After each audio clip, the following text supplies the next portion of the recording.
there are more dark days ahead of South Africans as Eskom says its systems remain severely constrained. The power utility says there have been 32 days of load shedding since January this year, and with the winter season fast approaching, this number can only grow. Our business reporter Kopano Kumbi tells us more. I think it's important to emphasize that we should not accept load shedding and the lack of generation capacity as the new normal. While it's been going on for 14 years now, we need to take urgent steps to address load shedding. These are the words from the Eskom chief executive at the latest State of the System update. And yet, despite load shedding having started more than a decade ago, none of the 15 coal power stations that produce the majority of the country's power are working at maximum capacity. Unfortunately, currently, as I'm sitting here, none of our generators that are on load are able to produce full capacity.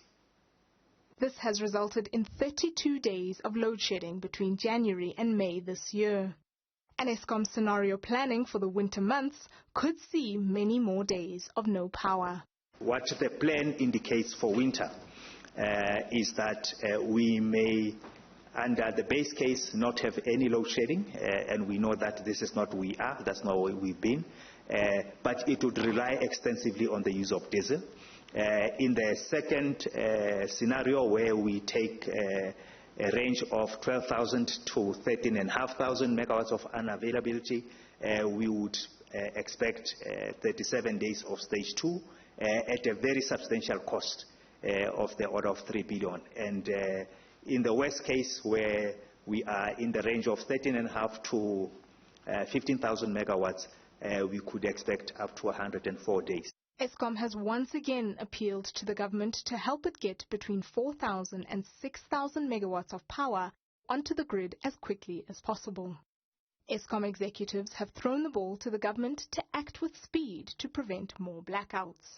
In the meantime, the risk of increased blackouts grows. For Newzroom Afrika on Channel 405, I am Kopano Kumbi in Johannesburg.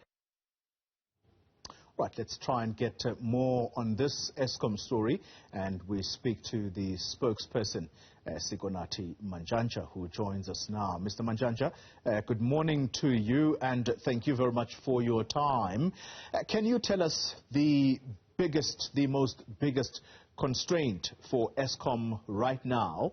And I ask you this question because some time ago, in fact, I think it was last week, the Minister of Public Enterprises, whose portfolio Eskom falls under, telling Parliament that there is no need to declare a state of emergency on Eskom when there are options such as stage 8. How close are we to stage 8?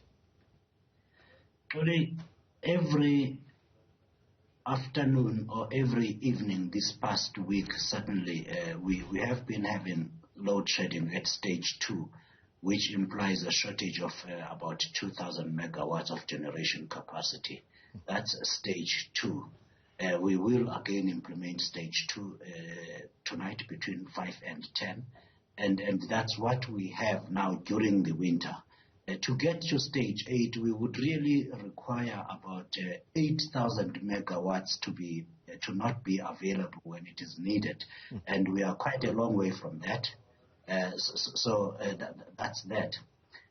I must also say that the demand during the winter increases significantly in the evening.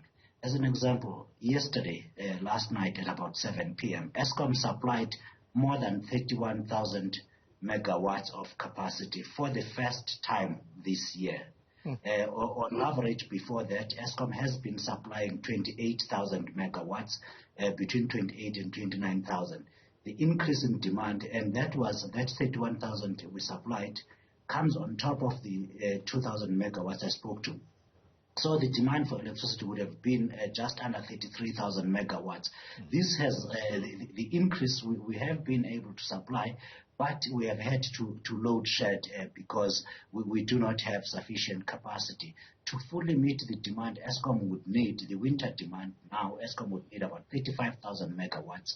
And that's why you are having load shedding now. So definitely what we are able to supply has increased, and it will still increase by another 2,500 megawatts as we go to the highest point during the winter.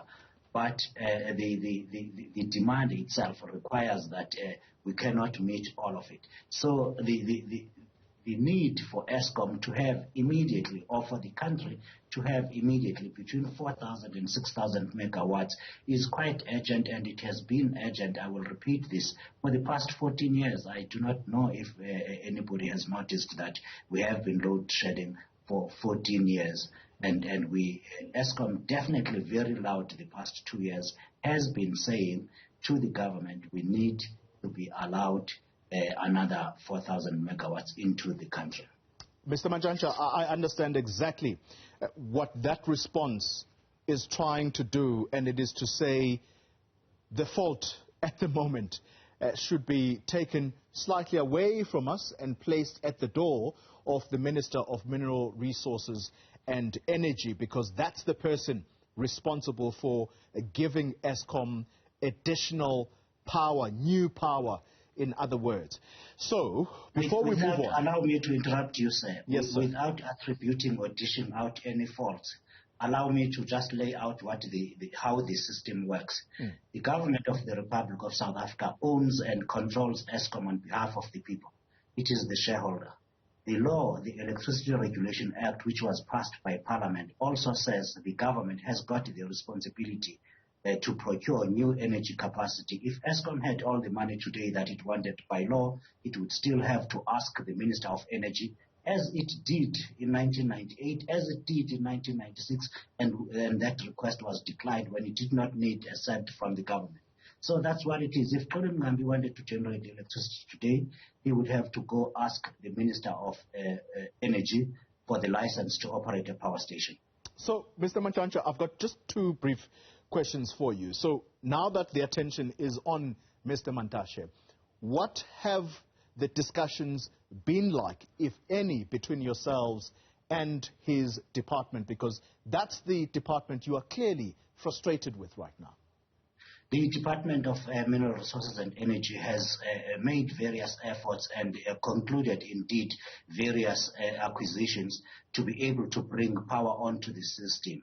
You know the emergency power program that the government has had, and there are IPPs, independent power producers, 25 contracts that are due to be signed. All of those, indeed, are welcome developments, and Eskom really appreciate that. The reality, however, is that those are not yet in the system, and they have not yet been in the system the past 3 to 4 years. And it will take at least another 18 months for any agreements, any investments that will be signed now to start bringing in new electricity. And let me repeat this again. Even when these will be finally brought in onto service over 2 years or 3 years from now, they will still not be enough to end load shedding in this country. The reason is that, one, Eskom has to retire really old power stations that it is currently working with in the region of 8,000 megawatts. That should happen before the year 2035. In fact, before 2035, Eskom has to retire 22,000 megawatts of capacity, which is half the current Eskom. So the need to invest in electricity infrastructure has only really just increased. What we have coming in that is still not being built as we speak will take more than 2 years to finally contribute to help it. Yeah. So the reality, therefore, is really strong that we need more generation capacity, and we need it urgently. Mr. Mantshantsha, let me ask you this final question, and it has to do with what Eskom is faced with right now, and that is the unplanned breakdowns of these power stations. The problem here, I think South Africans are grappling with right now, is why are we seeing so many of these unplanned breakdowns? We know that you have planned shutdowns where you service these plants, but at the moment you are besieged by unplanned breakdowns. And it has prompted the question in the past about the professionalism with which you are servicing these plants. Are people knowledgeable who are dealing with these plants? Do they know what the problem is? Well, the starting point is at least 4 of the power stations that Eskom is relying on should have been retired about 10 years ago. They are over the age of 50, which is the operating life of a power station. And on average, all of Eskom's power stations are aged 43 and above. That's the starting point. So you have a machine that you have been abusing, really, if I may use the term, for more than 10 years because it should have been retired long ago. You still are relying on it because you have nothing else to replace it with. And certainly, more directly to your point, the workforce of Eskom currently are really experienced people who have been working at these power stations. They are certainly not new people that have suddenly come with the arrival of the boards that arrived in the last 4 or 5 years. So we have really knowledgeable technicians and engineers repairing the power stations, but you can only use a 60-year-old machine for that long before it does what a machine will do, and that is breakdown. So you have a lot more machines that should not be in service, but you currently have nothing to replace them with.